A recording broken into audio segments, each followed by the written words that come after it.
Hey, yo soy el doctor Julián Sagredo y hoy les voy a hablar del origen de la civilización del maíz.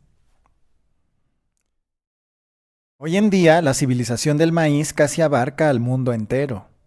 Los mayores productores de maíz del mundo, esto es en millones de toneladas por año, son los Estados Unidos con 353, China con 254, Brasil con 101, la Unión Europea con 64, Argentina con 50, Ucrania con 36, la India con 29 y México con 27.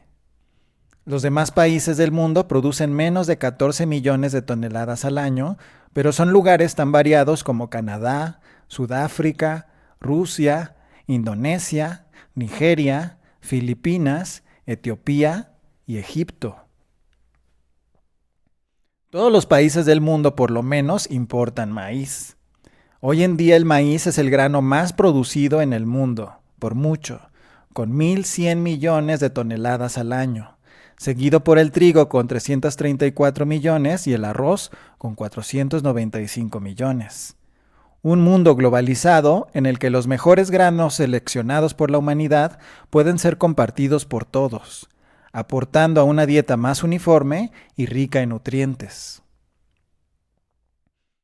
El mayor alimento del mundo, el maíz, fue la base de la civilización del antiguo extenso Anáhuac, hoy conocida como cultura mexicana y de forma más extensa llamada mesoamericana o nativa americana, de todo el continente.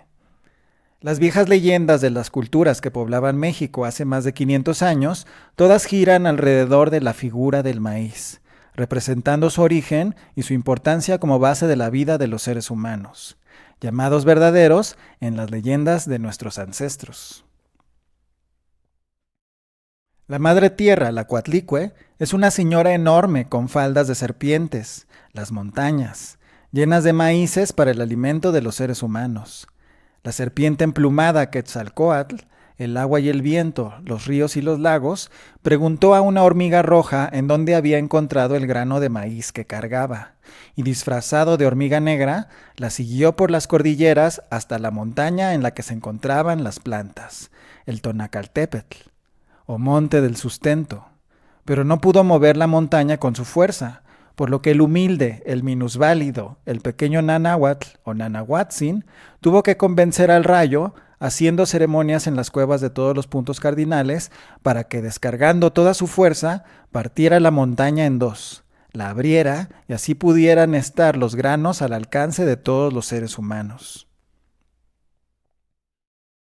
En el sur de México, en lo que hoy es la península de Yucatán y los estados de Tabasco y Chiapas, hasta las tierras hermanas conocidas como Cuauhtemalan y hasta el Nicanáhuac, las culturas mayas tenían al maíz como el tema principal de la leyenda de los gemelos, en el libro conocido como Popol Vuh, en el que se narran el origen y las dificultades que la planta tiene que sufrir hasta germinar y nacer del seno de la tierra, de su lucha con los señores del inframundo.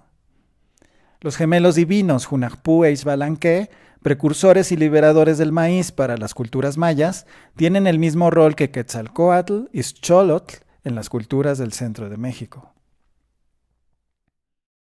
Las fuerzas de la naturaleza coincidieron. El maíz sería un alimento esencial para los nuevos hombres, ahora hechos de sangre, huesos y maíz. Unos humanos nuevos, agradecidos con sus ancestros y con la naturaleza por brindarles este alimento tan preciado, y con él la vida y eventualmente la civilización. Hoy los científicos ya tienen claro el origen del maíz. Su historia es fundamental para entendernos los mexicanos como un pilar esencial de los alimentos modernos de las civilizaciones del mundo. Y no es el único. También están el frijol, la chía, el amaranto, el aguacate, el nopal, el limón verde, el jitomate y el maguey, entre muchos otros. La muerte de la cultura antigua, aunque violenta y dramática, ha sido también superficial, pues han sobrevivido sus conquistas naturales, los alimentos, tecnologías agropecuarias y alimentos dignos de un manjar que constituyen verdaderos tesoros apreciados en el mundo entero. Por muchos años los científicos no tuvieron claro el origen del maíz, pero estaba junto frente a sus ojos. un pasto silvestre conocido como teocintle. Su historia perdida ha sido revelada en las últimas décadas por el trabajo de botanistas, genetistas y arqueólogos. Sin embargo, este conocimiento no estaba perdido. Dice en la leyenda de los soles: Quetzalcóatl hizo que lloviera fuego del cielo y quitó a Tlacotecutli y puso por sol a su mujer, Chalchitlicue, que fue sol por 312 años. Durante el tiempo que Chalchitlicue fue sol, la gente comía de una simiente como maíz que le dicen Cincocopi. Y es que en el antiguo México al teocintle se le conocía como Acicintli o Cincocopi, por lo que ahora es claro estuvo siempre en la memoria de nuestros ancestros y a la vista de los arqueólogos. La conexión entre el teocintle y el maíz no es trivial, son dos plantas muy diferentes. Y esto llevó a que los científicos pensaran que el ancestro del maíz o estaba extinto o no se había descubierto. El teocintle es un pasto que produce unos cuantos dientes muy duros, es pequeño y tiene muchas hojas, mientras que el maíz es alto, tiene pocas hojas y su fruto es grande y con un gran número de dientes suaves. De hecho, el teocintle fue primero clasificado como más cercano al arroz que al maíz, lo que resultó ser falso. Fue gracias a George W. Biddle, estudiante de posgrado en la Universidad de Cornell en 1930, que quedó claro que el maíz y el teocintle tienen cromosomas muy similares. Biddle hizo híbridos de las dos plantas y hasta produjo palomitas de maíz con los dientes de teocintle. Ya doctorado, Biddle concluyó que las dos plantas eran miembros de la misma especie y que el maíz habría sido domesticado a partir del teocintle. Luego, el Dr. Biddle hizo aún más descubrimientos fundamentales para la genética, por lo que compartió el Premio Nobel en 1958. Premio que por lo menos a mí me sabe al reconocimiento que tiene el mundo entero hacia los ancestros de las civilizaciones de la náhuatl que domesticaron al maíz.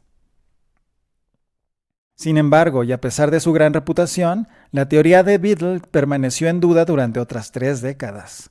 Una vez retirado de las labores de dirección y administrativas, Biddle regresó al trabajo de campo, cultivó 50,000 plantas híbridas de teocintle y maíz y concluyó que tan solo 4 genes controlaban las mayores diferencias entre las dos plantas. Había demostrado, más allá de toda duda, que el teocintle era el ancestro del maíz. Con más estudios vinieron más detalles, y con las técnicas modernas de lectura de las secuencias de genes en el ADN vinieron resultados espectaculares.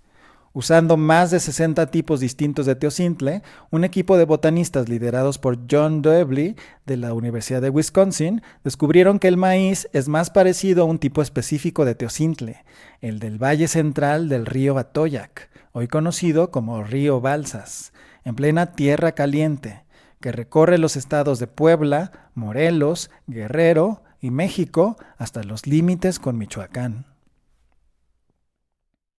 Los científicos habían redescubierto la leyenda de los soles y desmitificado la región del origen de la civilización del maíz, la tierra de las 7 cuevas. Solo quedaba encontrar la fecha, cuándo había sido domesticado el maíz y de qué forma. Usando la misma información genética, calcularon la distancia genética entre el teocintle del Balsas y el maíz moderno, y obtuvieron que fueron separados hace 9,000 años. Estos descubrimientos inspiraron exploraciones y excavaciones en la región del Balsas para entender mejor el estilo de vida de nuestros ancestros que lo plantaban y colectaban. Fue en Chihuatoxtla, una cueva que se encuentra entre las ciudades de Iguala y Huitzuco, en el estado de Guerrero, que un equipo de arqueólogos americanos y mexicanos descubrieron una serie de piedras de río que habían sido utilizadas para moler dientes de teocintle hace 8,700 años, lo que es la evidencia física más antigua sobre el origen del maíz y que coincide a la perfección con los tiempos obtenidos de la distancia genética. Los descubrimientos hechos por los arqueólogos los han llevado a especular sobre cómo nuestros ancestros, viviendo en grupos pequeños que cambiaban su lugar de reposo con la época del año, fueron capaces de transformar un pasto en el mayor alimento del mundo, y que hoy proporciona cerca del 21% de la nutrición de todos los seres humanos. Se cree que al principio la planta era consumida por sus tallos, que son dulces, y que poco a poco se fue hibridizando y seleccionando durante su recolección, combinándolas tal vez de forma fortuita al principio y acelerándose con su posterior plantación, en un ambiente controlado para la selección de las mejores semillas. Pero una característica del teocintle es la clave, es aquello que descubrió Biddle, que es posible hacer palomitas de maíz con teocintle, y que saben y lucen exactamente igual. Por lo que es muy probable que en el fuego que iluminaba las cuevas, o inclusive en algún evento natural como una tormenta eléctrica, se descubriera que los dientes de teocintle son comestibles y muy sabrosos, tanto que hoy en día se disfrutan en su versión moderna en todos los cines del mundo. Dice en la leyenda de los soles que fue Nanahuatzin, el que hoy en día es el quinto sol, el que hizo ceremonias en las cuevas de todos los puntos cardinales para convencer al rayo de partir la montaña en la que se encontraban las semillas de maíz para que pudieran ser consumidas por los seres humanos. Hoy en día subsisten muchos tipos de teocintles, que son básicamente un conjunto de pastos, ya sea con ciclos de maduración anual o perenne. Los hay en poblaciones aisladas de diferente tamaño, desde el sur de Chihuahua hasta el suroeste de Nicaragua. Todos los teocintles se pueden cruzar con el maíz y producir descendencia fértil. Algunos son resistentes al frío y a diversos virus y plagas, por lo que los genes de teocintle se consideran hoy como la fuente genética más valiosa para el mejoramiento de las propiedades del maíz.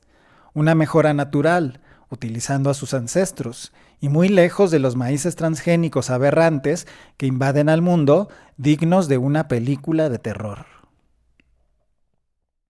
Científicamente, los teocintles se clasifican juntos en el género Sea, que se divide en las secciones luxuriantes, que son los teocintles de Centroamérica, del norte de Oaxaca, y los teocintles perennes de México, y la sección Sea, que es un solo tipo de teocintle, en el sentido formal o taxonómico, que incluye a una subespecie anual de Guatemala, las subespecies de teocintles anuales de México y al maíz. Ahora conocemos aún más detalles. La subespecie Sea maíz mexicana contiene a las razas Nobogame, Durango, Mesa Central y Chalco, y la subespecie Sea maíz Parviglumis, la raza Balsas, contiene también varias poblaciones con características diferenciadas. Los teocintles anuales de la sección Sea, de hecho, son difíciles de diferenciar del maíz cuando son plántulas, aunque en la práctica los agricultores los distinguen con cierta facilidad. Las principales diferencias entre los teocintles y el maíz son: los teocintles tienen varios tallos ramificados, numerosas mazorquitas en diferentes ramas, con solo 2 hileras de granos envueltos en una estructura muy endurecida. Por su parte, el maíz tiene un tallo robusto, con una o pocas mazorcas en la parte central de la planta, y la mazorca es grande, con granos expuestos y en numerosas hileras. En algunos lugares de México se considera que los teocintles confieren resistencia al maíz, o se vuelven maíz, con el tiempo. También es muy apreciado para forraje. En algunas zonas, algunas poblaciones, por su persistencia y parecido con el maíz, que dificultan su control, se llega a considerar como maleza. Existen reportes del empleo de teocintles como forraje comercial en países como Egipto e India. Pero México tiene la mayor diversidad de teocintles y se siguen encontrando nuevas razas. Como ya hemos dicho, esto es sumamente valioso, pues ellas representan una fuente importante de genes para el mejoramiento del maíz, en aspecto de calidad nutritiva, resistencia a enfermedades, adaptación a condiciones de sequía o inundación, calidad agronómica, etc. Pero a pesar de que el maíz fue la base de la civilización en el extenso Anáhuac y uno de los temas principales del génesis mítico de los seres humanos, las civilizaciones antiguas mexicanas tenían al sol como eje principal de toda su vida, y con toda razón. De hecho, todas las religiones, hasta la cristiana, tienen al sol como personaje principal. Este es un ser que nace de la madre tierra, virgen, por el horizonte, y que eventualmente es sacrificado, lo que da paso a la noche, para resucitar nuevamente por el horizonte del día siguiente. Y en un acto de justicia y agradecimiento profundo con nuestros ancestros, el mito del quinto sol presenta a Nanahuatzin, el humilde, el minusválido, el que convenció al rayo de caer en el monte Tonacaltépetl y hacer que el maíz fuera alimento para todos los seres humanos, como el que con su sacrificio se convirtió en el quinto sol que hoy nos ilumina. A continuación, la narración de este suceso. Se dice que antes de que hubiese día en el mundo, cuando aún era de noche, se juntaron los dioses en aquel lugar que se llama Tolán Teotihuacán, que es el pueblo de San Juan, entre Chiconautlán y Otumba, y se dijeron unos a los otros: ¿quién tendrá el encargo de iluminar al mundo? Luego de estas palabras, un dios llamado Tecuitziztecatl, que era muy rico y andaba muy bien vestido, se puso de pie y dijo: yo tomo el encargo de alumbrar al mundo. Luego otra vez hablaron los dioses y dijeron: ¿quién será el otro? Y luego se miraron los unos a los otros y conferían quién sería el otro, y ninguno de ellos osaba ofrecerse a aquel oficio. Todos temían y se excusaban. Nadie respondió, nadie quería tomar la carga. Uno a uno fueron bajando la cabeza hasta que solo quedó el último. Un dios pobre y feo, del que no se contaban historias, humilde, lleno de llagas y pústulas, que solo escuchaba lo que los otros dioses decían. Así que los otros habláronle y dijéronle: alumbra tú, humilde Nanahuatzin. Y él, de buena voluntad, obedeció a lo que le mandaron y respondió: en merced recibo lo que me habéis mandado, que así sea, mientras bajaba la cabeza, aceptando las órdenes como un gran honor. Antes de poder convertirse en soles para alumbrar el mundo, los dos dioses tenían que hacer regalos y ofrendas.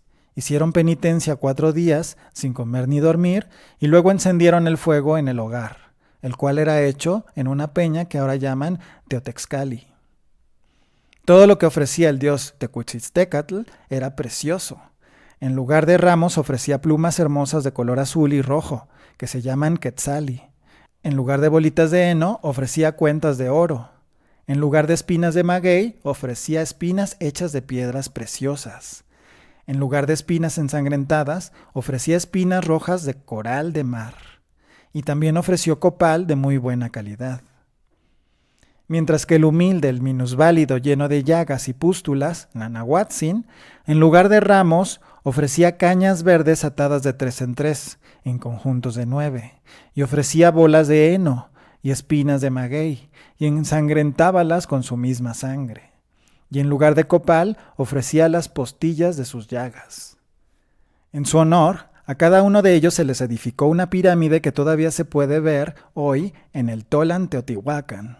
Entonces cada uno se sentó arriba de su pirámide e hicieron penitencia 4 noches, sin comer ni dormir. A esas edificaciones ahora se les llama Tzacuali.